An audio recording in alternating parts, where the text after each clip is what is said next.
হযরত আম্মাজান আয়েশা সিদ্দিকা রাদিয়াল্লাহু তাআলা আনহা থেকে বর্ণিত, তিনি বলেন, রাসূলুল্লাহ সাল্লাল্লাহু আলাইহি ওয়াসাল্লাম বলেছেন যে কুরআনুল কারীমের অভিজ্ঞ ব্যক্তি সম্মানিত নেককার লিপিকার ফেরেশতাদের সঙ্গে থাকবে।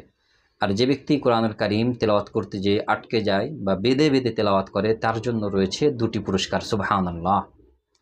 হযরত আবু মুসা আশআরী রাদিয়াল্লাহু তাআলা আনহু থেকে বর্ণিত, তিনি বলেন, রাসূলুল্লাহ সাল্লাল্লাহু আলাইহি ওয়াসাল্লাম বলেছেন যে মুমিন কুরআনুল কারীম তেলাওয়াত করে তার দৃষ্টান্ত হলো কমলা লেবুর মতো, অর্থাৎ কমলা লেবুতে সুঘ্রাণ আছে এবং সেটা খুব সুস্বাদু।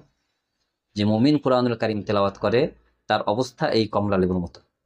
আর যেই মুমিন কুরআনুল কারীম তেলাওয়াত করে না, তার দৃষ্টান্ত হলো খেজুরের ন্যায়, অর্থাৎ তাতে কোনো ধরনের কোনো সুঘ্রাণ নাই, কিন্তু সেটা খুব মিষ্টি।